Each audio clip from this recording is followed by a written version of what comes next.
Hai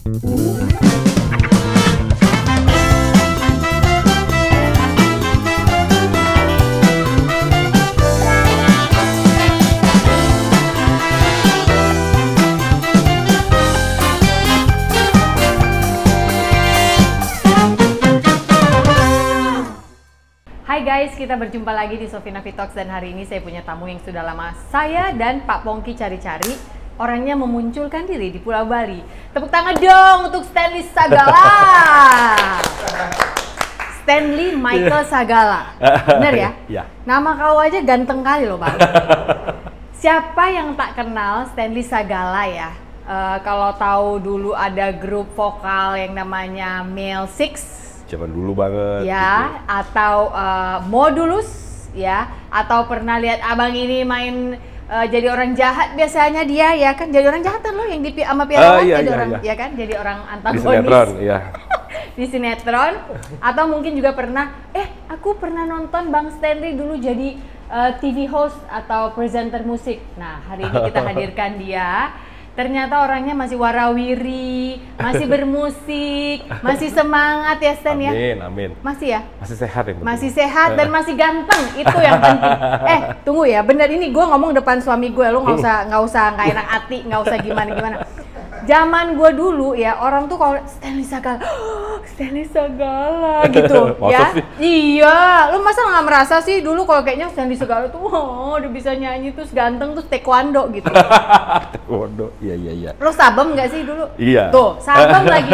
Itu tuh gosipnya nyampe loh ke cewek-cewek gereja zaman dulu. Ih dia sabem gitu. Jadi kan kayaknya laki-laki bermusik yang bisa melindungi gitu loh di hayalan kita zaman dulu gitu.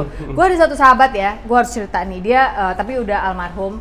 Itu ngefans banget sama lo, so I know that if she's here today dia pasti akan teriak-teriak paling depan karena dia juga ngefans sama Stanley Sagala. Gue mau cerita, gue tahu lu udah muncul di podcast Our Brotherly Podcast yaitu Ferdi Tahir ya. Tahir. Tapi teman-teman bisa nonton juga di sana ada soal Stanley Sagala di All You Can Hear-nya Ferdi. Cuma hari ini kita akan kupas dari sisi ibu-ibu, mama-mama, eda-eda. Pengen tahu lebih lanjut kan tentang Stanley ya. Sebelum kita ke musik-musik, lu tuh sebenarnya anak keberapa sih Stan? Gua anak pertama dari 4 bersaudara. 4 bersaudara. Berapa cowok-cowok, cewek-cewek? Jadi cowok 2, cewek 2 kita. Lu dulu? Gue yang pertama cowok, kedua terus ada Harold tuh, Idut yang di Male Six tuh. Iya, Idut tuh nama aslinya siapa sih? Harold namanya. Harold, oke. Iya, Idut. Habis itu ada Mira tuh juga tinggal di Pulau Bali juga, dia udah berapa tahun inilah gitu. Yang terakhir di Amerika satu paling bungsu. Cewek juga. Oke, jadi lu cowok, cewek. The eldest. Jadi lu bener-bener bagaikan Claude McKnight itu ya, yang ada di Take Six. Ya nggak sih? Take Six, gini. Male Six itu kan vokal grup kan zaman dulu, akapela. Iya, akapela. Jadi Male Six itu adalah grup gue waktu gue bikin di SMA dulu. SMA lu di SMA Advent. Gue udah nonton tuh yang di Ferdi. Claude McKnight 3 yang adalah kakaknya Brian McKnight yang paling tua juga nih Pak. Dia bikin Take Six itu ketika dia kuliah. Betul. Di sebuah universitas Advent juga. Betul. Nah, jadi mirip nih kisahnya sebenarnya. Ya nggak sih? Atau lu tahu nggak dia waktu itu anak paling tua? Iya. Yang lu tahu juga? Tahu. Lu ada ngerasa kayak Claude McKnight dikit nggak pada aku mau jadi Claude McKnight? Gak kepikir sih, cuman dulu kan kenapa dulu gue ngefans banget sama Take Six gitu ya. Iya. Satu, memang mereka itu kan memang asalnya hampir sama dengan kayak latar belakang gue ya, memang bermusik itu praise ya. Tapi lagu-lagu memang pujian ya. Jadi biasanya kan gitu ya, orang-orang dari gereja itu mendalami musik tuh nggak tanggung-tanggung. Iya. Ya, jadi sampai kalau kayak di Kristen itu kan ada juga sekolah khusus untuk musik gereja gitu ya. Dan buat gue sih mereka sampai dokter musik loh gitu. Zaman gue masih SMA gitu, gue udah lihat mereka tuh udah S3 musik semua, yang sampai gue mau dengerin gitu kan musik komposisi vokalnya mereka. Gue bilang gila, ini sih ke tingkat dewa gitu ya kalau bikin komposisi vokal yang kayak gitu. Kita dipikir ya gitu, kok nyampe ya, out of the box banget kan. Dan sampai hari ini menurut gue tidak ada yang bisa nyamain. gitu. Ya nggak sekedar domisol lah ya. Jadi ada memang nada di tengahnya. Orang biasa nyanyi kan empat suara ya. 4 suara. SATB. Kalau cowok ya, bass, terus kemudian ada bariton, first tenor, second tenor, ya, itu buat biasa akapela. Kalau mereka tuh bisa 6. Di mana tuh diselipin tuh biasanya? Gimana itu gue pikir, dengernya aja mikir gitu. Iya. Itu yang disebut ghost note nggak sih kayak gitu tuh? Ya itu udah setan semua iya kan? sih ya tuh kan. Ghost note dari ujung ke ujung. Di tengah-tengah itu setelah gue coba apa waktu itu ya, kita coba ulik-ulik gitu kan. Nah, sampai dibuat notasinya gitu. Kok nemu not ini? Nah, kayak kemarin di Verdi gue udah bilang tuh. Dari 100% hitungannya kalau dia, gue cuma bisa dia tuh take 6. Ya, take 6 bikin nih komposisi ini segini nih, perfectnya dia nih 100% menurut gue. Gue tuh nyampe tangan 30-40% gitu loh untuk bisa ngebuka notasinya dia gitu. Ngebongkar ya. Jadi karena ada notasi yang menurut gue antara bariton sama bass itu ada lagi, dan itu fals kalau dinyanyiin sendiri gitu. Iya. Jadi kita kan juga menyanyinya kalau masih anak-anak gitu kan masih dengar kiri dengar kanan kepengaruh gitu ya. Kebayang nggak itu falsnya dia tuh, dan ada tiga jalur tuh. Dari 4 suara ada 3 jalur yang fals doang kalau dinyanyiin sendiri. Ya kalau sendiri ya ini not apa gitu kan, bisa tiba-tiba ada fa misalnya di mana. Kita belajar dari situ, jadi tahu bahwa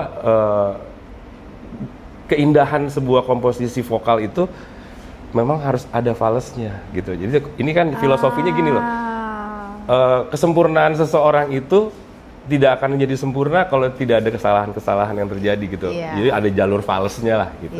Dan itu memang makin memperindah gitu. Tapi ini fals yang oleh dunia sepakat bahwa ini oke. Karena lo nggak bisa loh dengerin, coba deh teman-teman dengerin orang fals kan kita gitu. Ini fals yang gitu ya. Kok falsnya enak ya gitu kan. Nah itu menurut gue yang itu jenius ya kalau bisa bikin notasi orang yang fals dari ujung ke ujung, tapi pas didengerin dicampurin sama yang lain tuh jadi yang lebih gila lagi menurut gue adalah cara berpikir orang yang nyanyi itu. Kalau kayak kita di keluarga Batak, kan udah biasa ya, tarik domisol biasa dong Pak. Misalnya mau nyanyi Malam Kudus, na gitu itu udah. Oke, kalau ngambil tingginya gitu. Kalau orang ini, berarti kalau ada track kereta, nggak di situ dia gitu loh. Gue sampai nggak habis pikir dulu tuh ya. Di samping gitu. Gimana cara dia nyanyiinnya untuk konstan di nada itu? Nggak keganggu gitu loh. Padahal itu kan sebenarnya kalau orang awam dengernya ganggu banget ya. Iya. Itu ganggu banget. Tapi dia tuh gak bisa nyanyiin. Di kan situ. pasti kan pada saat nyanyiin di studio itu teknik rekamannya pasti kan satu-satu kan. Iya. Nggak mungkin ada nyanyi bareng tapi pasti ada satu-satu. Iya, dia kayak nyanyi lagu beda sebenarnya. Gimana caranya dia nyanyiin lagu notasi itu? Tanpa keganggu dan itu stabil di situ terus gitu. Berarti orang-orang itu pada saat nyanyi bikin aransemen vokal mereka mikirnya udah sampai ke mixing ya, Stan? Oh iya pasti. Pasti udah sampai ke mixing dan dia hafal gitu kan. Pada saat aku juga nonton yang mereka itu nyanyi live gitu ya, dan itu nggak jauh beda. Bener-bener bahkan lebih mewah gitu loh. Lebih mewah ketika kita denger dia live langsung. Dengan bunyi-bunyi nafas masih kedengeran, itu malah lebih jadi human ya. Jadi dulu kan belum ada kayak sekarang ya, teknologi Melodyne. Kayak gitu-gitu belum ada, tapi denger mereka nyanyi live itu kayak udah begitu gitu. Bilang nih alatnya pakai apa ya gitu kan ya. Buat yang bukan dari industri musik, Melodyne itu adalah sebuah aplikasi ya itu? Jadi kayak aplikasi, program apps ya. Plug-in ya buat orang-orang IT yang adalah kalau kita nyanyi misalnya agak kurang gitu tuh sama bisa dia dinaikin gitu. Jadi kita nggak usah retake begitulah. Nah kalau live kan nggak bisa. Nah ini dia live bisa kedengarannya begitu. Dan lebar. Gue pernah lihat ada videonya dia dulu ya. Mereka nyanyi tanpa mikrofon. Tanpa mikrofon kayak nyanyi iseng aja gitu. Dan suaranya begitu.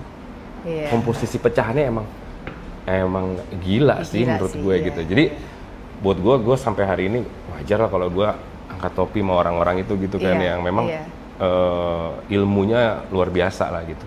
Nah tapi lu memang dari kecil oke lah Batak semua bisa nyanyi lah ya, antara bisa ngomong lawyer dan bisa nyanyi, antara dua itu kau pilih aja yang mana kan, biasanya gitu kalau orang Batak.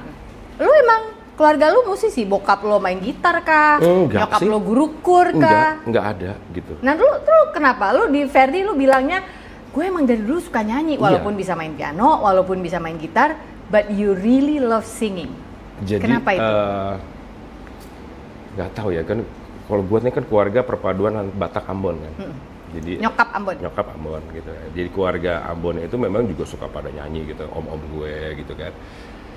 Jadi mungkin dari kecil kayaknya nyanyi itu kayak sesuatu yang udah bagian dari hidup keluarga aja gitu. Tapi sebenarnya nggak ada yang profesional gitu. Bokap gue juga bukan penyanyi lah gitu. Tapi opung kau mungkin, opa ada nggak? Opa ada, dari pihak mama ada gitu ya. Memang penyanyi zaman dulu pada zamannya, penyanyi bintang radioan gitu lah gitu. Nah itu kan there you go, ada berarti. Ada. Jadi adiknya omaku tuh dulu dia penyanyi di zamannya Bing Slamet sama Saimun kayak gitu-gitu tuh. Penyanyi gitulah. Memang itu benar-benar profesional penyanyi lah kalau opaku yang itu ya. Terus dari pihak bokap sih kalau dengar ceritanya opung doliku itu opung dulu cowok ya, opung laki itu dulu sebelum dia bertobat menjadi jadi hamba Tuhan, dia pemain gondang gitu. Pemain gondang ya nggak, tunggu, kita nggak bisa bilang itu juga, nanti marah pula semua. Maksudnya pemain gondang pada zaman dulu itu gendang Batak lah gitu. Gendang Batak zaman dulu sebelum jadi yang kayak sekarang kita lihat ada di pesta-pesta atau apa itu, memang ada beberapa praktik yang berhubungan dengan kepercayaan orang Batak zaman dulu gitu ya. Jadi makanya aku bilang sebelum bertobat gitu kan. Sebelum bertobat pemain gendang gitu. Jadi mungkin dari situ kali ya ada darah-darahnya gitu. Kalau opaku yang dari pihak mama sih memang jelas lah dia penyanyi. Gitu. Dan setelah itu di generasi itu kan cucu kan berarti. Jadi di generasi yang mama tuh nggak ada yang jadi penyanyi. Katanya gitu, lompat satu generasi. Baru ada. Itu juga cuman gue dan di keluarga inti gue aja gitu. Yang lain juga nggak ada. Gitu. Nah tapi si Idut, adek lo? Ya Idut, jadi gue Idut, itu Mira. Beda berapa tahun? Mira kan juga ikutan? Penyanyi kan emang. Dulu kan Mira tuh kan temenan sama Lea zaman sebelum dia ke Amerika kan. Gitu. Jadi terus dia cuman karena dia ke Amerika, sekolah di sana, kan bokap nyokap pindah ke Amerika tahun 95 dulu kan. Bokap nyokap lo? Keluarga gue tuh pindah. Ya sekarang udah di sini, udah balik. Bokap kan udah nggak ada gitu. Bokap udah nggak ada, nyokap akhirnya gue tarik balik ke sini. Nah, terus Mira itu memang aktif nyanyi di Amerika. I see. Jadi kalau banyak ada artis-artis Indonesia datang ke Amerika bikin show, dia pembuka tuh. Oh biasanya. Pasti. Gitu. Di kota mana? Di California. Ih, kemarin kita ke sana belum kenal kita sama Kak Mira ini. Tapi Mira kan udah di sini. Oh, udah balik di Bali sekarang. Oh, di Bali juga. Di Sanur sih, dekat sini. Dia udah 3 tahun kali ya di sini. Oke. 3 tahun. Dulu waktu masih zaman tahun 90-an. Jadi dari 4 bersaudara 3 ini aktif nyanyi? Iya. Aktif nyanyi tuh 3 ini. Cuman yang satu lebih ke rohani ya. Kalau si Mira itu kan banyak di rohani gitu. Tapi si Harold atau Idut ini sekarang? Idut itu masih gitu. Temen sekarang ini dia jadi sama gue gitu, manajemen gitu kan. Tapi masih bermusik? Ya nggak terlalu lah. Dia lebih ke pilihan kan. Buat gue dia pilihannya gini, gue lebih enak ngurusin penyanyi deh gitu. Oh gitu, lucu juga ya. Padahal dia nulis lagu juga banyak gitu kan. Cuman mungkin ininya dia lebih ke ngurus belakang layar lah. Iya, gitu. sementara lu musicianship-nya kan. Iya. Jadi lu SMA pertama kali lu bikin lah itu Male Six, itu adalah teman-teman SMA, benar kan ya? Terus suka ikut-ikut lomba. Gue tuh lagi berusaha recall awalnya ketemu sama Stanley itu di mana ya? Gue curiga jangan-jangan di tenda Mangkal Prambors karena waktu itu gue adalah si kakak yang selalu nganter-nganter Lea. Yes. Benar, di situ kita jumpa. Tapi gue inget yang gue jumpa sama lo itu di Chicks Music. Yang bener lo. Do you remember it? Oh, gue syuting ya? Lu syuting? Sama iMusic Channel? Nggak tahu, gue lupa apa apa pokoknya zaman itu gue lagi ngajar tuh di Chicks Music dulu. Oh iya bener Stan. Terus lo wawancara gue malah. Iya bener. Dari iya. Lo Edo Widis waktu itu yang gue wawancara, ada Rido, tapi Rido nggak diwawancara waktu itu. Baim juga ngajar situ. Iya. Chicks Music. Aduh makasih lo Pak Jimmy. Pak Jimmy kan? Pak Jimmy kan. Gue ingatnya sih gue ingat lo pertama kali ketemu itu karena lo wawancarain gue di Chicks Music. Di Chicks ya? Iya. Itu waktu itu lo udah Mel 6 itu? Udah mau lulus malah. Udah mau lulus malah? Oke. Aduh, iya dari kemarin malam sebenarnya aku diam-diam berusaha mengingat pertama kali ketemu Stanley di mana. Kok aku ingatnya kayaknya Tenda Mangkal tapi tidak ngobrol. Karena di Tenda Mangkal Prambors dulu ada acara lah untuk memperlombakan para penyanyi-penyanyi ini di Jakarta. Awalnya di Ori ya. Di Ori di sebuah diskotik zaman dulu banyak diskotik di Hilton. Abis itu pindahlah ke Pondok Indah ya. Pondok Indah. Nah ya itu aku ikutin waktu itu. Aku udah si kakak-kakak yang udah kuliah di Bandung, terus pulang, adikku aku anterin. Disitulah aku kenal Widi Mulia juga. Widi. Kalau lihat Sofina Vitok sama Widi juga ada di situ. Jadi ternyata kita pernah ngobrol di Chicks Music School itu ya. Oke. Baik lagi ke lo bikin Mel 6 itu, lalu lo juga cerita bahwa udah ikut lomba kemana-mana, and then pisah karena kuliah, and then balik lagi karena lihat si Tenda Mangkal. Lalu dari situ kalian mau bikin rekaman, bener nggak? Jadi setelah kita banyak menang di Tenda Mangkal Prambors itu, terus ditariklah sama Om almarhum Yuman Darmansyah. Dulu tuh Yuman Darmansyah tuh nama acaranya di TVRI itu Gebiar Musik. Gebiar Musik, Kang. Mainlah dia suka nih sama Mel 6, kayak dapat energi bagus gitu, energi yang luar biasa katanya dia. Jadilah kita backing vokal di bandnya dia. Di bandnya namanya Yuman Darmansyah Big Band itu. Ya, kami jadi backing vokal lah. Gitu. Walaupun nanti mungkin di awal pembuka Mel 6 nyanyi dulu, abis itu nanti ke belakang jadi backing vokal semua artis lah. Nah di situ ketemu gak lama kemudian, nah kita tuh kan berteman sama anak-anak AB3 dulu. Nah salah satunya si Lucy. Melalui Lucy kenalin sama Hari. Hari pingin produserin Mel 6. Hari Budiman adalah seorang produser. Kalau teman-teman tahu grup band Elemen, tahu juga Tangga, itu semua adalah hasil dari Mas Hari Budiman, tetangga kami. Kami adalah Cidodol Gang. Ya. Kau tapi sering main ke situ dulu, kita udah tinggal di Cidodol belum sih? Kok dia nggak pernah ketemu dia? Aku pernah ketemu Pongki di Cidodol waktu itu. Di Harbut. Iya gitu ya? Waktu kita di Harbut. Pokoknya lagi rekaman lah di Cidodol. Tapi kita ketemu Hari itu dulu masih zaman di Cempaka Putih. Studionya Bang Pae yang sekarang. Nah dulu Hari kan di kontrak di situ tuh bikin studio. Nah itu awal-awalnya sama Mel 6 tuh di situ. Nah di tengah jalan Mel 6 tuh nyanyi di acara hari mau. Masalah apa? Hari The Fretes ya? Hari The Fretes. Ketemu yang jadi home band itu Modulus. Gitu. Lu udah tau Modulus waktu itu? Gue udah tahu, gue dari zaman SMA gue udah nonton Modulus. Tapi Modulus kan belum band rekaman kan waktu itu kan? Masih band festival? Udah punya album satu. Sudah? Gitu kan, sekali udah punya album satu sama kompilasi lah gitu. Cuman waktu itu mereka vakum dari tahun 91 tuh. Vakum, ya udah main, tiba-tiba ada mungkin ada job dari hari gila apa hari mau tuh gue lupa. Hari mau ya. Nah dapet job itu ya mereka ngumpul lah main jadi home band lah. Waktu itu juga nggak full semuanya anak Modulus ya, cuman pakai nama Modulus gitu.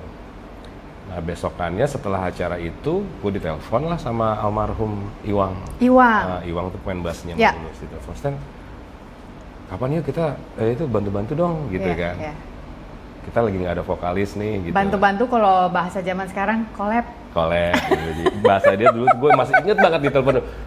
Kita bantu gue dong Stan, bantu Modulus nih, ayo. Ya, gue seneng lah gitu kan pada saat itu. Gue udah zaman SMA kalau ada pensi itu pasti kan gue nonton tuh. Nonton, kan pensi Modulus kan sering main di kampus, kalau acara-acara jazz gitu kan. Jadi gue tahu nih band nih, gitu kan. Gue tahu nih band gitu. Udah akhirnya gue datang ke studio. Gitu. Ya pada saat pikiranmu bantu suruh jadi apa backing vokal? Kan ada vokalisnya. Nah, dia udah bilang bahwa Modulus tuh vokalisnya lagi udah keluar gitu.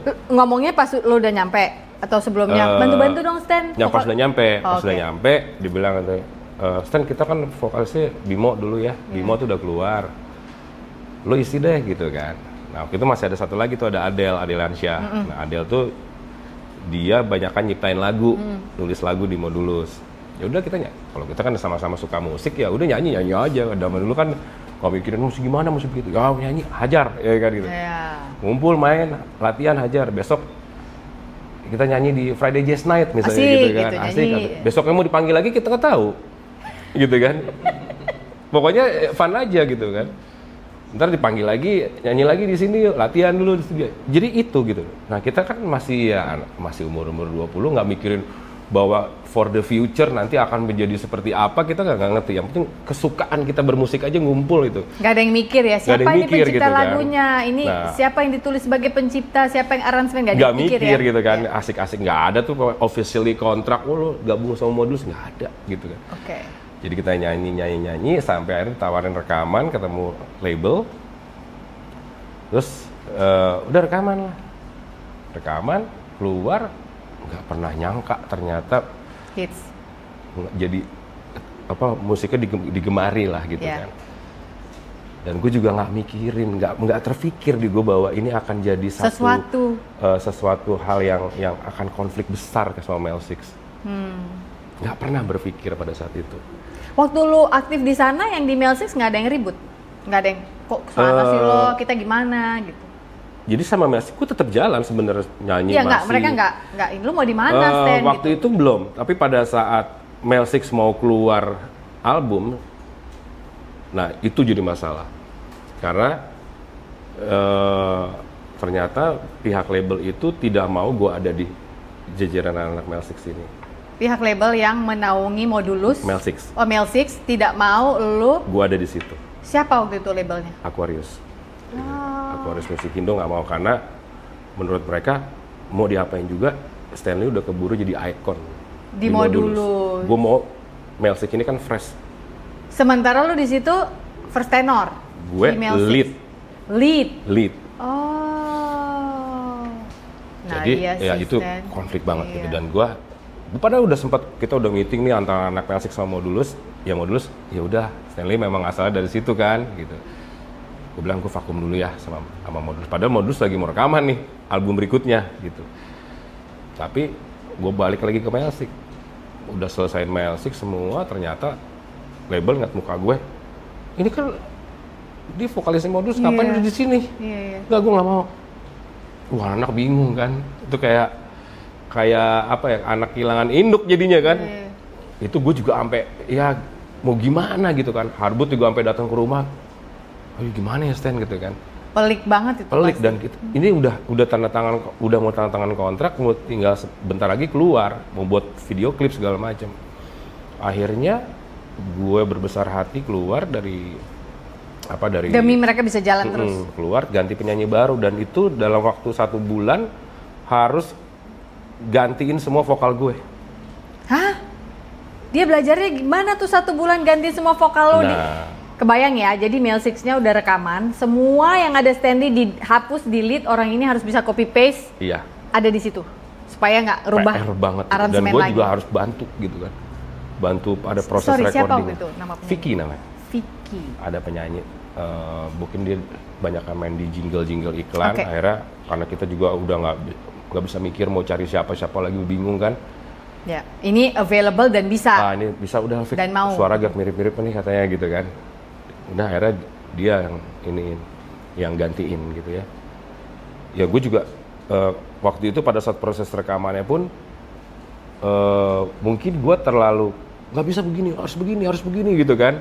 Karena ini brainchild lo kan. Semua juga anak-anak juga setuju dengan kata-kata gue, tapi setelah gue pikir-pikir lagi, Vicky itu kan bukan gue. Pada suatu siang setelah sebuah serangan kecemasan terjadi kembali pada saya digerakkan untuk kembali ke rumah ayah, meminta maaf atas semua kesalahan saya. Saat itu, saya menangis sebagai anak kecil yang tidak bisa ditenangkan. Saya tidak percaya bahwa kepala saya sedang dielus orang yang selama ini saya rindukan. Miracles do happen. Ternyata manusia dapat berfungsi di dalam masyarakat seakan-akan nothing is wrong, tetapi tidak akan bisa bertahan lama. Pertahanan hancur juga lambat laun. Overthinking at its best is happening day after day. Padahal jangan lupa bahwa the truth is, Dia begitu sayangnya kepada kita ciptaannya. Oleh sebab itu, kita memang butuh Tuhan sebagai tempat untuk meminta ampun. Bertobat dalam artian percaya bahwa kita sudah Dia ampuni. Selamat mencerna pelan-pelan teman. I hope that you'll always remember that you are loved. You are not a problem. Buku ini sudah bisa didapatkan di toko buku Gramedia atau toko-toko buku besar lainnya, ataupun secara online. Get a copy of my book today. Jangan di-overthinkingin. See you around, guys. Tapi setelah gue pikir-pikir lagi, Vicky itu kan bukan gue. Kenapa gue nggak coba bikin dia itu jadi diri lo sendiri aja? Ini setelah gitu. lo pikir-pikir kapan? Sekarang? Nggak, Atau? waktu itu setelah udah pas lagi proses rekaman. Okay. Kan dia agak depresi juga kalau harus nyamain sampai singkupnya sampai improve-nya harus sama gitu kan. Terus gue mikir-mikir lagi gitu. Kalau dia suruh jadi gue, kebayang kalau gue jadi dia gitu ya, misalnya gue harus ngikutin sesuatu yang bukan gue gitu kan. Makanya gue bilang, udah lo jadi diri sendiri aja, nggak usah harus sama persis sama gue gitu loh. Karena pada saat itu gue juga yang handle proses rekaman ya kan, sama rame-rame lah gitu. Ya udah akhirnya keluarlah Melsik satu album itu. Apa judul albumnya waktu itu? Harus mengalah kalau nggak judulnya. Aduh, kok sesuai dengan kisah hidup ya. Padahal Harus lagu mengalah. itu ada sebelum kejadian pelik ini ya. Semacam menggambarkan gitu ya, harus mengalah ya. Harus mengalah judulnya gitu. Gue penasaran gini, apa yang seorang Stanley rasakan pada saat itu, selain sibuk merasa bertanggung jawab, ini harus keluar. Ini karena kesalahan gua nih, kesalahan dalam tanda kutip gua nih, gua ada di Modulus, akhirnya mereka nggak bisa jalan karena ada muka gue. Apa yang gue rasakan gini, gue sih udah nggak mikir apa-apa lagi. Emang sempat ada sedikit nggak enak-enakan, tapi gue pikir gini, ini kalau gue nggak enak-enakan, ini Melsik nggak bisa keluar nih. Susah kita, udahlah, gue pasang muka badak aja lah. Yang penting kalian keluar gitu kan, keluar rilis. Dan kedua ada adik gue di situ gitu loh. Dan adik gue juga lead kedua gitu. Selain gue, dia juga yang nge-lead. Nah yang lainnya juga ada sih bagian-bagian solonya. Cuman gue sampai mereka promo kemana gue ikut, gue nge-crew aja deh buat lo gitu. Ngikut mereka nyanyi di mana, gue nontonin gitu. Pokoknya lo jadi orang belakang layarnya. Jadi kayak lebih ke yang. Ini karena merasa bertanggung jawab atau karena sisi anak pertama lo nih? Karena ada adik lo juga di situ. Mungkin satu itu iya, kedua anak-anak Melsik itu kan juga udah kayak keluarga sama gue gitu. Karena kita bersahabat itu dari masih sekolah, iya kan? Dan gue merasa bertanggung jawab. Ada dua orang yang dulu kuliahnya di Universitas Advent Bandung, mereka tinggal di asrama, tapi gara-gara gue, mereka bisa kabur-kaburan dari asrama gitu kan, kabur. Sampai akhirnya salah satu yang di Bandung itu keluar dari universitas itu untuk pindah kampus ke Jakarta. Demi mengejar karir musik karena mau juga. nyanyi gitu kan. Jadi gue berasa bertanggung jawab dengan harus jadilah kalian gitu kan. Itu sisi anak pertamanya Pak. Salaman dulu kita anak pertama soalnya. Itu sisi anak pertama. Pasti mikir jangan sampai nih nggak bisa nih, harus tetap jadi. Oke. Sekarang ketika lu pikirin lagi ya, ada rasa tanpa bermaksud mendiskreditkan Modulus yang udah jadi. Ada nggak rasa menyesal? Kenapa ya dulu I could have done it better gitu, supaya nggak harus terjadi kayak gini? Atau apa yang di pikiran Stanley yang sekarang sudah usia matang ini? Jadi gini, gue tidak pernah menyesali apapun gitu ya. Karena gue pikir setiap apa yang terjadi dalam perjalanan itu hanya bagian dari proses perjalanan gue gitu. Jadi kenapa gue bisa ketemu Modulus itu juga kan udah ada yang mengatur gitu ya. Jadi pada saat itu kan juga gue yang dari keluarga yang utuh, terus tiba-tiba nggak ada angin, nggak ada apa, keluarga gue pindah ke Amerika dan gue harus fight sendirian di Itu di tahun 95 itu ya? Di tahun 95 gitu loh. Yang gue memutuskan untuk tidak ikut ke state. Tahun 95 soalnya lu udah umur 21 ya kira-kira ya? 21 mau ke 22 lah ya kurang lebih. Jadi lu memutuskan tidak mau, you wanna stay here? Gue tidak ikut ke sana, gue mau stay di sini dulu. Lu karena dan Idut? Gue dan Idut gitu, karena bermusik kita. Oke, gitu loh. Jadi hanya berdua? Jadi kan ya berdua, memutuskan untuk itu, tidak mau ikut. Padahal bokap kan harus strength kita kan? pindah semua gitu. Iya. Apaan pindah maksudnya tiba-tiba gitu kan? Ya udah akhirnya berempat lah mereka dengan yang cewek-cewek, nyokap bokap. Cewek-cewek kan masih kecil juga ya. Masih SMP, baru lulus SD kok yang paling kecil kan gitu kan. Kalau boleh tahu berapa tahun mereka di sana? Kalau mereka itu kan sampai mungkin kalau totally sampai nyokap bokap 25 ya. Hah? 25 tahun. Lama sekali. Lama. Kalau cuman adik-adik gue kan pulang, yang udah selesai kuliah, kelar, balik. mereka balik ke sini. Yang satu terakhir lagi, akhirnya balik juga ke sini. Tapi akhirnya dia balik lagi ke Amerika gitu kan. Gue sedikit kepengen tahu, ketika lo memutuskan di sini bareng sama Idut, lalu the rest of the family pindah ke Amerika, antara bokap mama lo ada kemarahan nggak yang terjadi? Kau nggak mau ikut kau sudah membangkang, atau biasa kan kalau keluarga Batak ada gitu-gitunya, atau enggak, lo dikasih memilih? Sebenarnya gue nggak ngerti juga pada saat itu ya, lupa inget dikasih atau akhirnya dia nyerah aja, karena gue bersikeras untuk nggak. Sebelumnya kan udah pernah ke Amerika gitu, lihat. Terus buat gue gini dulu, tahun 90 gue ke Amerika masuk SMA gitu. Gue kesini ini hanya untuk sekolah, untuk tinggal enggak gitu kan. Lo sempat sekolah di sana? Enggak. Oh. Jadi gue pada saat, enggak, tahun 90 tuh kita liburan nih ceritanya. Oh, liburan. Nih. Okay.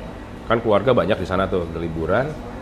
Terus bokap itu kasih lihat, nanti kamu kuliah di sini, begini pada saat itu. Terus gue berpikir memang udah di program di kepala gue, kalaupun gue akan injak Amerika hanya untuk sekolah. Not more than that. Bukan untuk tinggal, punya kehidupan di sana gitu. Padahal Abang Cloud McKnight dari Amerika loh Bang. Nggak ada keinginanmu untuk nggak, jadi gue hanya mau sekolah dan gue mau balik ke Indonesia gitu. Okay. Gitu aja sih sebenarnya. Apa ya, pikiran pendeknya gitu aja waktu itu, masih umur berapa ya, 16 tahun kali gue lihat Amerika tuh dulu. Terus dan ternyata kan kondisinya berbeda. Jadi keluarga gue tuh ada sedikit masalah di bisnis bokap gue, dan bokap gue harus cabut ke Amerika gitu. Mereka pindah ke sana gitu. Nah di momen itu gue lagi asik-asiknya nyanyi nih gitu kan. Gue pikir bahwa building your life ya. Gitu, gue lagi tiba-tiba gue harus gitu, gue nggak mau. Karena gue udah tahu kalau gue saat ini tahun 95 itu gue berangkat, gue nggak jadi apa-apa. Gue hanya berpikir bahwa gue tidak akan bisa mewujudkan apa yang gue cita-citakan, apa yang gue mimpikan. Emangnya anak 21 tahun waktu itu kau udah tahu apa yang Sudah kau tahu. cita-citakan? Apa? Udah tahu. Ya ini. Musik? Ya. Oke. Gue udah ngebayangin itu dari umur 8 tahun. Masa? Iya. Anak umur 8 tahun bisa membayangkan apa? Maksudnya, tunggu ya, coba ya. Gue umur 8 tahun. Gue 8 tahun udah manggung, Bo.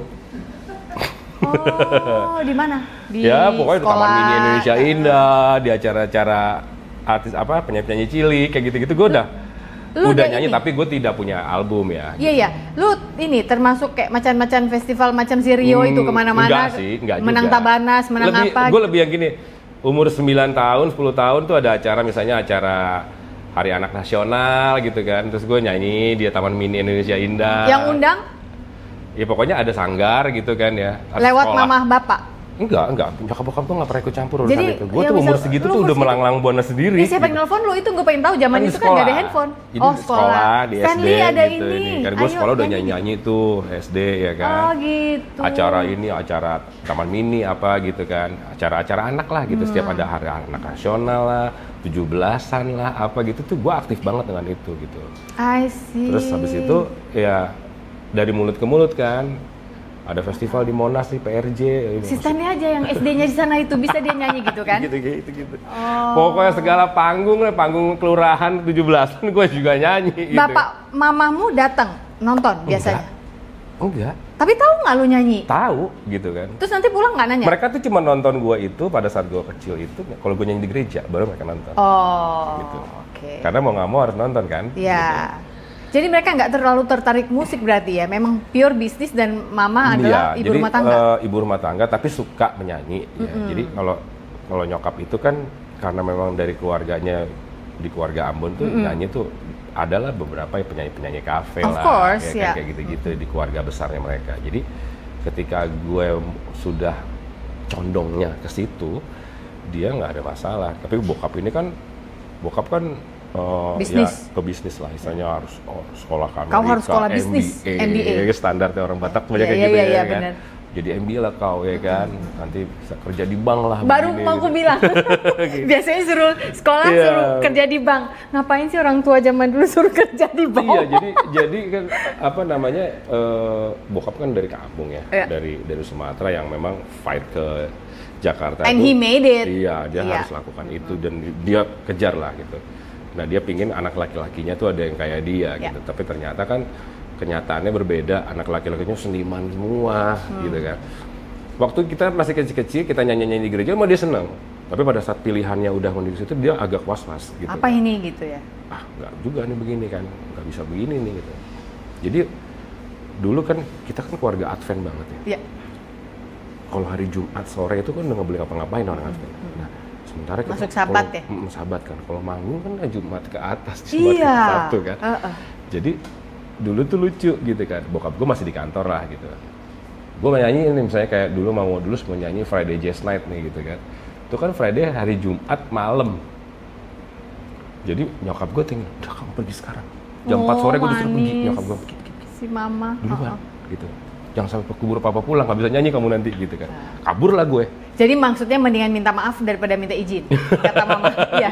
Pokoknya mama dia akan belain lah gitu kan. Okay. Jadi kalau papa mana si Stanley gitu kan.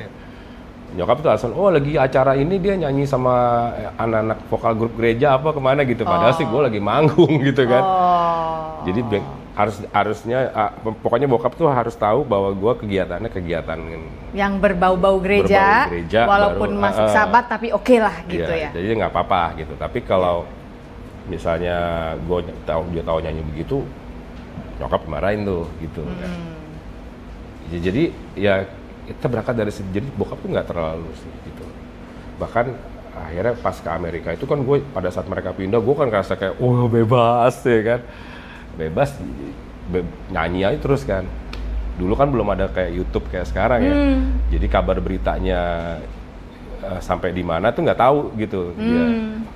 Jadi cuman adik-adik gue yang cewek itu selalu mencari tahu gimana nih abang-abang gue di sana udah gimana gitu kan. Artinya itu obat kerinduan dia kalau didengar misalnya kan sampai kayak dulu pada saat gue udah main di sinetron, di film, FTV gitu-gitu. Ternyata nyokap gue bisa nonton tuh. Ada tiba-tiba yang ngirim CD, DVD gitu ke Amerika dijualin tuh. Mereka tuh nungguin tuh nyari ada anak gue nggak nih gitu sih. Kadang gue nggak pernah kasih kabar gue lagi nonton apa. Ya selain Gerhana kan banyak gue main di FTV itu, FTV lepas. Ada aja yang bawain CD. Iya, tentunya ada yang ngasih nih gitu kan. Pengobat rindu mama lah itu. Dikip tuh gitu. Dapat CD gue itu dikip banget tuh nggak ini gitu. Karena dulu belum ada YouTube orang kalau sekarang mah. Tapi kamu sering kirim surat nggak sama mama waktu itu? Teleponan sih. Telepon pasti. Lo inget telepon nggak? Gue langsung sebagai mama nggak terima soalnya gue anak gue kuliah di Jogja, gue tiap hari kangen. Jadi ngelihat foto itu ini gue kasih tahu ya lo dari sisi mama ya, ngelihat foto tuh seneng banget tau gak sih? Kayak kemarin anak gue ada MC acara apalah gitu, terus ada temennya upload, terus dia nge-re-upload repost story, temennya itu yang gue cari. Ada lagi nggak foto anakku di sini? Ada lagi nggak foto? Jadi the joy of seorang ibu yang jauh dari anaknya hanya lihat fotomu aja tuh happy sekali. Jadi kan dulu itu kan ya nyokap kan nggak pernah terpisah dari anak-anaknya, apalagi anak laki-lakinya gitu. Tuh tahun 95 harus ikut bokap pindah dan hilang gitu. Itu nyokap bertahun-tahun itu sebenarnya kerinduannya luar biasa lah gitu ya. Gue tahu itu gitu. Jadi ya hanya sometimes teleponnya, mereka juga sibuk kan kerja. You know lah, orang Indonesia di Amerika kerja bisa double-double kan. Bener, double triple malah bahkan ada yang triple. Jadi nggak ada waktu lah mungkin ya. Sometimes aja 2 bulan, 3 bulan baru teleponan. Dulu kan telepon masih mahal ya, kan. Gue mau telepon itu modalnya mesti gede. Nggak gitu bisa kan. Video call kayak zaman sekarang nggak bisa ya. Kan? Jadi ya memang ya se-struggle itulah kita ngejalanin hidup di keluarga itu yang gue juga nggak tahu adik-adik gue yang cewek itu bertumbuhnya bagaimana gitu ya. Jadi kita tuh nggak terlalu komunikasi gitu. Jadi gue ngerasa bahwa impact-nya itu baru sekarang setelah kita bertua nih gitu.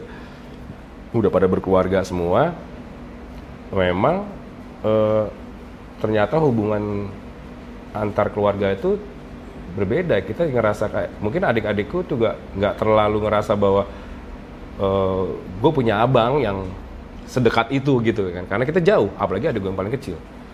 Beda berapa tahun tuh, Stan? 10 tahun. 10. Ya kan, jadi dia berangkat masih baru lulus SD, terus habis itu ketemu lagi sama dia, SMA. dia udah kerja gitu loh. Oh jauh, lu Jauh. kehilangan Jadi fase memang hidup dia jauh sekali.